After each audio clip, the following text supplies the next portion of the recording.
கொடுத்துருக்காங்க, முன்னோர்கள் ஆசீர்வாதம் பண்ணியிருக்காங்க. தெற்பை கையில இங்க அவங்க கையில பிடிச்சு உங்க தலைமையில வச்சிருக்காங்க. இது எல்லாமே சதா ஒரு தெர்ப்பம் மட்டும்தான்.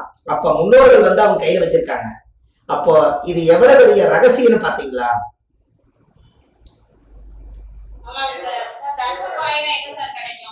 அது அப்புறம் சொல்றேன்மா, அப்புறம் எடுத்துக்கலாம். தெப்பைய உனக்கு கிடைக்குன்னு சொல்லிட்டு அதுக்கெல்லாம் நீங்க நாளைக்கு கூப்பிட்டு பாருங்க. இந்த நம்பர் வந்து என்னுடைய நம்பர் வந்து 9655615555. இந்த நம்பருக்கு நீங்க கூப்பிட்டீங்கன்னா காலையில நீங்க தனியா ஒருத்தர் தான் கூப்பிடுவீங்க, உங்களுக்கு நான் பதில் சொல்லிடுவேன். இப்படி எங்க கிடைக்கும்னீங்கன்னா அதை பூரா முடிச்சு போகும்போது 1/4 மணி நேரம் ஆயிடும். இதை மனசுல வச்சுக்கோங்க. உங்களுக்கு நாளை காலையில சொல்றேன். 9655615555. இந்த நம்பர் என்ன பரிகாரம் சொல்லிட்டாரு. நாளைக்கு அவர் போன் நம்பர் இல்லையே, நம்ம எப்படி போய் பரிகாரம் பண்றது, நமக்கு சில டவுட் எல்லாம் இருக்குதுன்னு அப்படியெல்லாம் கவலை வேண்டாம். இந்த நம்பருக்கு நீங்க கூப்பிட்டா எடுத்து ஒரு 4 வார்த்தை சொன்னா எனக்கு ஒரு புண்ணியம் கிடைக்கும் பாருங்க. சரிங்களாமா? அந்த நம்பர் நீங்க வச்சுக்கோங்க. ஏதோ ஒரு நேரத்துல ஒரு தகவல் கொடுங்க. அப்புறம் 2வது, அந்த தர்ப்ப பில்லு பிராமணர் கையில இருக்குதுங்களாமா? அம்மா, பிராமணர் கையில தர்ப்ப பில்லு இருக்கா? ராமேஸ்வரத்துக்கு திதி கொடுக்க போனாங்கன்னா ஒரு சொம்பும் ஒரு தர்ப்ப பில்லோட அவர் உட்கார்ந்துருப்பாரு. கரெக்டுங்களா? அப்ப தர்ப்பை எல்லாருமே வச்சிருக்காங்க. அப்ப அவங்க எல்லாம் வந்து சமஸ்கிருதம், வேதம், பாடசாலை, ரிக்குவேதம், அதர்வேதம் எல்லாத்துக்கும் தர்ப்பை வச்சுதான் முதல் பூஜை பண்ணியிருக்காங்க. இன்னொரு விஷயம் சொல்றேன்.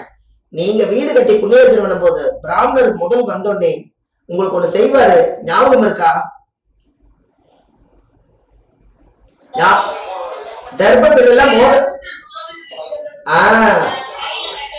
தெர்ப்ப பில்லுல இருங்கம்மா. தெர்ப்ப பில்லுல மோதிரம் பவித்திரம் போடுவார். அது பேர் பவித்திரம்.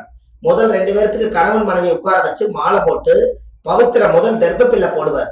எவ்வளவு பெரிய தீய சக்தி இருந்தாலும் நான் பூஜை பண்றேன், இந்த வீட்டுக்குள்ள வேற தீய சக்தி வரக்கூடாதுன்னு, முதல்ல செய்யறவங்களுக்கு தொந்தரவு வரக்கூடாதுன்னு 2 பவித்திரம் செஞ்சு முதல் தெர்ப்ப வந்து கையில போட்டுத்தான். அதுக்கப்புறம் நீராஞ்சனம், விநாயகருக்கு வந்து நீராஞ்சனம் சமர்ப்பையாமே, திருநூறு சமர்ப்பையாமே, குங்குமம் சமர்ப்பையாமேன்னு அந்த தர்பிய அந்த மோதிரவர்ல போட்டுதான் செய்வாங்க. கரெக்டா?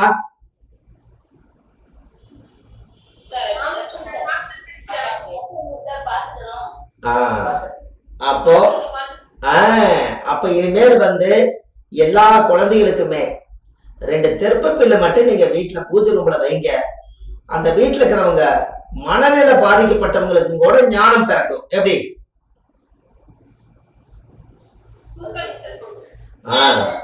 இன்னும் அதை விட இனிமேல் உங்களுக்கு அதை விட ஒரு அருமையான பரிகாரம் சொல்றேன். இந்த தெர்ப்ப பில்ல ஒரு பரிகாரம் எழுதி வச்சுக்கோங்க. நைட்டு தெர்ப்ப பில்ல ஊற வச்சிருங்க. தண்ணிக்குள்ள தெர்ப்ப பில்ல ஊற வச்சிருங்க. அந்த எசன்ஸ் எல்லாம் நைட்டு வாங்கிக்கும் அந்த தண்ணி. காலையில தெர்ப்ப பில்ல தீர்த்தமா மாறிடும். நீங்க போய் காலையில எப்பவும் போல பாத்ரூம்ல குளிச்சுட்டு அந்த ஒரு கும்பத்துல இருக்கக்கூடிய தீர்த்தம் தெர்ப்ப பில்ல தீர்த்தத்தை எடுத்து உங்க தலையில ஊத்திக்கங்க. ஞானமும் சுரக்கும், முன்னோர்களுடைய ஆசீர்வாதம் உங்களுக்கு வரும், உங்க வாழ்க்கையில ஒரு நல்ல வழியும் கிடைக்கும். கரெக்டுங்களா?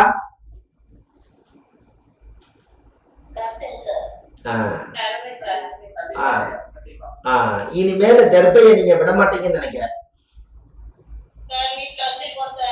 ரொம்ப சந்தோஷங்கம்மா. அது இருக்கிறவங்கிட்ட யாரும் பேச முடியாது. அடுத்த பரிகாரத்துக்கு போலாங்களா?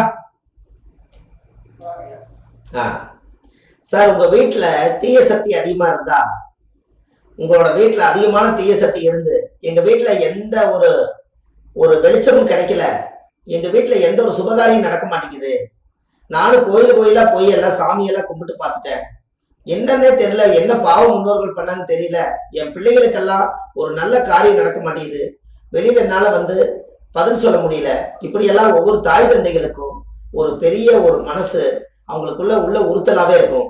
அதுக்கு ஒரு பரிகாரம் சொல்றேன், நீங்க எழுதிக்கிறீங்களா? இங்க பாருங்க.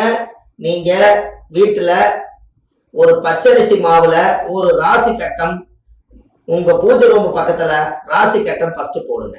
பச்சரிசி மாவுல அந்த பச்சரிசி மாவுல ராசி கட்டம் போட்டு அதுல அந்த ராசி கட்டத்து மேல 12 ராசி கட்டத்திலையும் கொஞ்சம் மஞ்சள் பொடி எடுத்து வச்சு ரவுண்டா தேய்ங்க. அப்படியே 12 ராசி கட்டத்திலையும் ஒரு புது மண் விளக்கு 12 விளக்கு வாங்குங்க. அதுக்கு பொட்டு சந்தனம் எல்லாம் வச்சு அந்த 12 ராசி கட்டத்திலையும் விளக்கு வைங்க. அதுக்கப்புறம் அதுக்கு நெய் ஊற்றுங்க.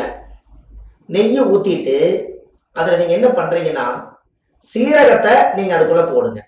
அதுக்கு பேரே சீரக விளக்கு. இருக்கக்கூடியது எல்லாமே சீராயிருமா, வீட்டில் இருக்கக்கூடிய அத்தனை தீய சக்தியும் சீராயிருமா. அதனால அகம்னா வீடு, சீராயிரும்னா அப்ப சீரகம், அப்போ இந்த வீட்டில் இருக்கக்கூடிய தீய சக்தி எல்லாம் போயிருமா. சீரக விளக்கு தீபம் போட்டு 12 முறை வீட்டுல சுத்தி சாமி கும்பிடுங்க. உங்க வாழ்க்கையில உங்க வீட்டுல இருக்கக்கூடிய அத்தனை தோசை நீங்கி சீக்கிரமா கல்யாணம், பேர்காலம், குழந்தை பாக்கியம் எல்லாம் நடக்கும். எப்படி பரிகாரம்?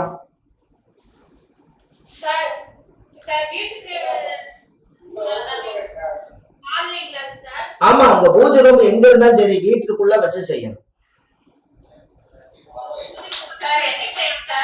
அம்மா, இதுக்கு நாளும் கிழமையும் கிடையாதுங்கம்மா. நீங்க எல்லாம் பெண்களா இருக்கிறவங்க வீடு வாசல் சுத்தமா இருந்து நீங்க சுத்தமா இருந்தா ஆரம்பிக்க வேண்டியதான். அதாவது மாசத்துல பௌர்ணமி, அமாவாசை, செவ்வாய்க்கிழமை, வெள்ளிக்கிழமை இந்த நாளுகள் எல்லாம் நல்ல நாள். இதுல சீரக விளக்கு நீங்க போட ஆரம்பிச்சிட்டீங்கன்னா உங்க வீட்டுல அன்னையிலிருந்து எல்லாமே சீராடிட்டு போனவங்களும் கூட அகம் தேடி வந்துருவாங்களாம். அது சீரகம். எப்படி?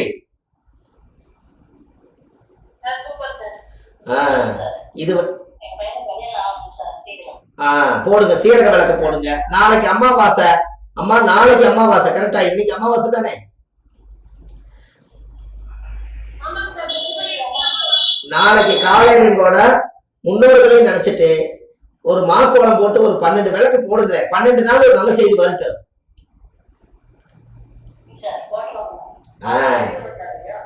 எனக்கு ஐயா நெய் விளக்கு ஏன் போடுறோம்னா, நெய்யை ஏன் போட சொல்றேன்னா சுபம் அப்படின்னு என்னங்க, வீட்டுல சுபம் நிகழ்ச்சி நடக்கணும்னா நெய் வந்து குரு தானே, அதனால நெய்த்தையும் போடுங்க. இங்க நல்லெண்ணெய் கொண்டு வரக்கூடாது. கரெக்டுங்களா? இப்ப போடுறது நீங்க சுப நிகழ்ச்சிக்கு அப்படி போடணும். சீரகம், அது வந்து சீரகம். இப்ப இதுவரைக்கும் சீரக விளக்கு இதுவரை கேள்விப்பட்டிருக்க மாட்டேங்க. கரெக்டுங்களாமா? இப்ப உங்களுக்கு இல்ல 12 நாள் போடுறவங்க வீடு வாசல் சுத்தமா இருந்து உடம்பு சுத்தமா இருந்தா நீங்க போடுங்கம்மா. ஆனா 3 முறையாவது போட்டுருங்க, அதுக்கே நம்மளுக்கு ரிசல்ட் கிடைக்கும்னு சொல்றேன். அப்ப சீரக பரிகாரம் இது ஒரு சிறுதானியம். அந்த காலத்துல முன்னோர்கள் அம்மா அந்த சீரகம்ங்கிறது எதுக்கு கொண்டு வந்தாங்கன்னா, மாசமாய் இருப்பாங்களாம். மாசமாய் இருந்து குழந்தை பிரசவம் பார்க்கும்போது சீரக தண்ணியை கொடுப்பாங்களாம். அப்ப அது என்ன ஆகுன்னா, குழந்தை பிரசவம் ஆகும்போது சீரக தண்ணி ஏன் கொடுக்குறாங்கன்னா, நம்ம உடம்புக்குள்ள ஒரு அகத்துக்குள்ள வந்து ஒரு குழந்தை துடிக்குது, இந்த சீரக தண்ணியை கொடுத்த உடனே குழந்தை பிரசவம் ஆயிருமா. அப்ப அந்த அகமே சரியா இருக்குதுன்னா இந்த முகத்துக்கு ஒரு வாழ்க்கை கிடைக்குமா கிடைக்காதா?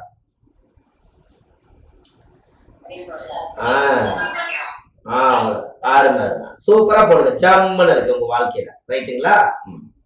அதுக்கு அடுத்தது இன்னொரு பரிகாரம் உங்களுக்கு சொல்றேன். அதாவது உங்களுக்கு காசு பணம் எல்லாமே வீட்டுல தங்கணுமாங்க ஐயா? உங்களுக்கு காசு பணம் எல்லாம் தங்கணும், அதுக்கு உங்களுக்கு ஒரு பரிகாரம். அதாவது காசு வந்து எந்த தெய்வம் வச்சிருக்குதுங்க ஐயா? லட்சுமி வச்சிருக்கு. மகாலட்சுமி. சூப்பர். மகாலட்சுமி வச்சிருக்குது. இந்த மகாலட்சுமியுடைய எது மேல உட்கார்ந்து இருக்குதுங்க மகாலட்சுமி? தாமரையில உட்கார்ந்து இருக்குது. அப்ப நீங்க என்ன பண்றீங்கன்னா, தாமரை பூவு மகாலட்சுமியுடைய தாமரை மார்க்கெட்ல, பூ மார்க்கெட்ல போய் ஒரு 5 தாமரையோ ஒரு 7 தாமரையோ வாங்கிட்டு வாங்க. வாங்கிட்டு வந்து ஒரு பச்சை தண்ணியில நைட்டு ஊற வச்சிருங்க. காலையில அந்த தண்ணீரை எல்லாம் தாமரையுடைய வாசம், அந்த தாமரையுடைய எசன்ஸ் எல்லாம் அதுல இறங்கிடும். வெள்ளிக்கிழமை அன்னைக்கு இந்த பரிகாரத்தை நீங்க செய்யுங்க. வெள்ளிக்கிழமை எதுக்குன்னா, வெள்ளின்னா சுக்கரன், சுக்கரன்னா பணம். வியாழக்கிழமை நைட்டு ஊற வச்சு வெள்ளிக்கிழமை அன்னைக்கு காலையில நீங்க பாத்ரூம்ல குளிச்சுட்டு இந்த தாமரை தீர்த்தத்தை எடுத்து நீங்க உங்க தலையில ஊத்திட்டீங்கன்னா உங்க உடம்புல மகாலட்சுமி வாசம் வந்துடும். அதுல இருந்து காசும் உங்க வீடு தேடி வந்துடும். எப்படி?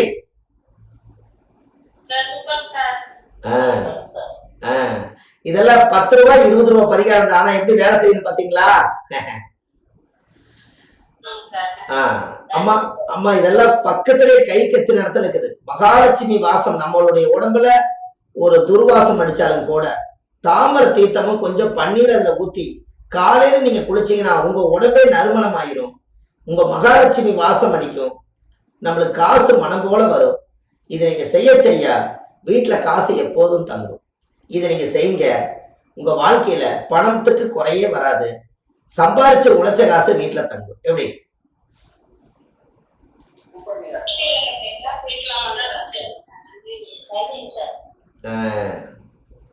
அப்போ இந்த தாமரை தீர்த்தம் ஒரு மனிதருக்கு எவ்வளவு ஒரு நல்ல விஷயத்தை கொடுக்குதுன்னு பாத்தீங்களாங்கம்மா? ரைட். இனிமேல் உங்களுடைய வீட்டுல ஒரு தாமரை பூ நீங்க தொழில் செய்யற இடத்துல ஒரு உருளி மாதிரி ஒரு பித்தாளையில உருளின்னு சொல்லுவாங்க அந்த காலத்துல. ஒரு குண்டாவில் பித்தாளையில வைங்க, சில்வர்ல வைக்க கூடாது. பித்தாளை ஒரு உலோகத்துல ஒரு சிறப்பானது. இந்த பித்தாளையோ காப்பர்லையோ கொஞ்சம் தண்ணி வட்டமா ஊத்தி வச்சு ஒரு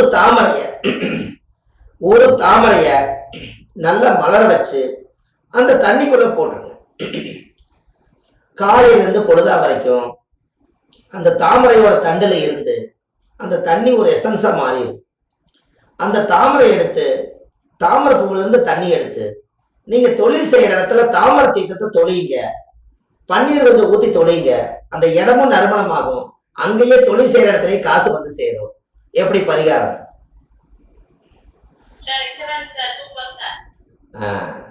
இனிமேல் நீங்க தாமரையை கெட்டியா பிடிச்சுக்கங்க. ஏன்னா அந்த காலத்துல குளம் இருக்கும்.